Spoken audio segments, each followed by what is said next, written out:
it feels like a heavy dose of reality is crashing down. Over the past few years, Bill Maher has turned up the heat on the far left, calling them out more boldly than ever. On a recent podcast, he took direct aim at what he sees as the excesses of their woke agenda. Later on his show, Maher didn't hold back, openly criticizing the nationwide tour led by Bernie Sanders and Alexandria Ocasio-Cortez.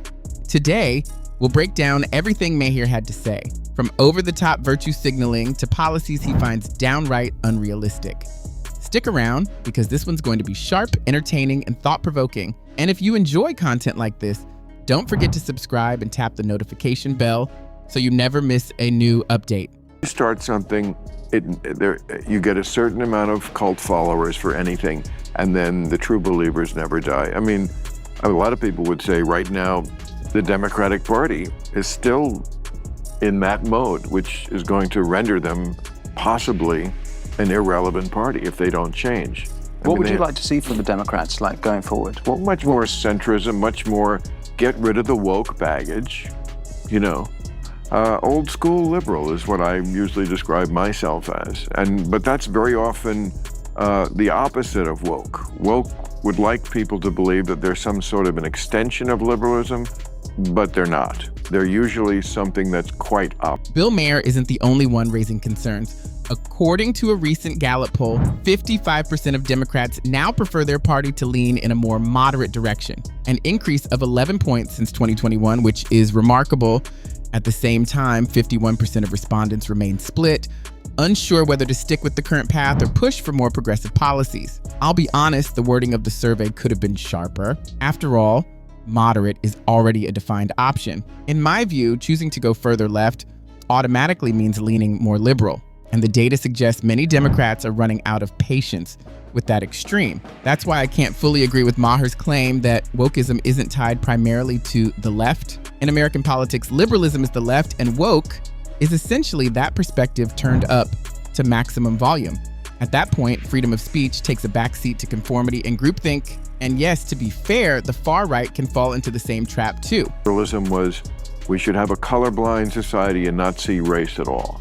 That's not what the woke believe. Yeah, I would say they're the opposite. Quite. Let's put race at the front of everything. You know, it's not my fault that happened, but woke, progressive, liberal, I don't know what, I just know what I believe. And I know that to answer your original question, is it going to go away? I don't think so. I don't think it ever goes away fully. Bill Maher is now familiar with the preferred strategy of the left. What is their first course of action when they run out of ideas or are unable to defend their policy? Easy. Make fun of Trump. They might utilize it as a simple, nonverbal technique to demonstrate their righteousness.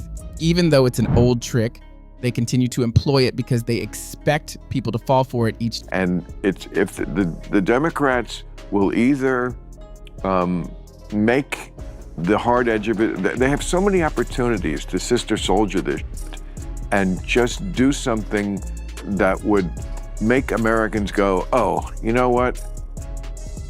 Good, because Trump is starting to really make me nervous. And that's really the heart of it. Beyond the fiery rhetoric, the far left often struggles to put forward real policy goals. Instead, their approach leans heavily on identity politics, pushing the idea that belonging to a certain group automatically dictates your vote. We've seen this play out time and again. Support Kamala because she's a woman, vote Democrat if you're black, and of course, Biden's infamous "you ain't black" remark.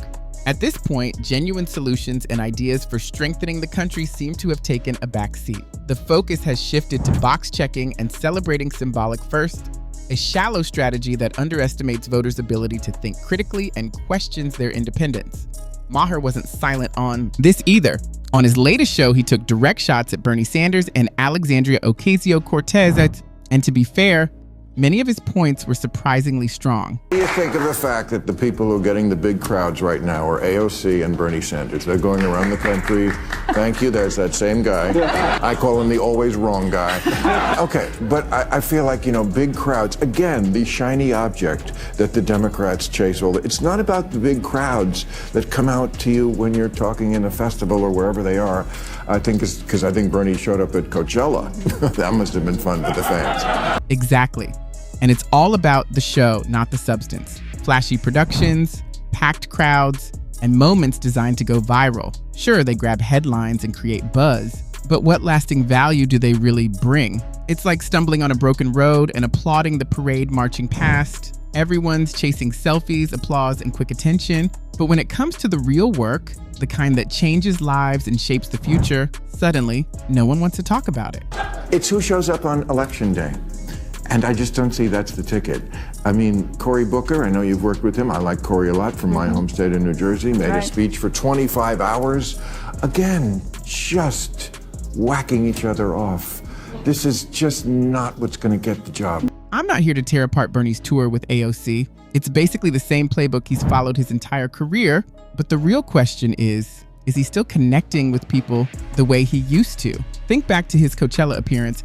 Reports say around 60% of festival goers had to split their ticket payments across an entire year. Imagine that, essentially taking out a loan just to attend a concert. And in a way, it lines up. That same crowd is most likely to cheer for Bernie's promises of sweeping student loan forgiveness, endless government spending, and free services across the board. They're already comfortable living on borrowed money, so when Bernie offers everything for nothing, they're all in. When Winston Marshall, a guest on Bill's podcast, was asked on Dave Rubin's show about Maher's latest take, here's what he had to say. His position still would be, the liberals, he basically said it there, the liberals should still be trying to retake the Democrat Party from the crazies.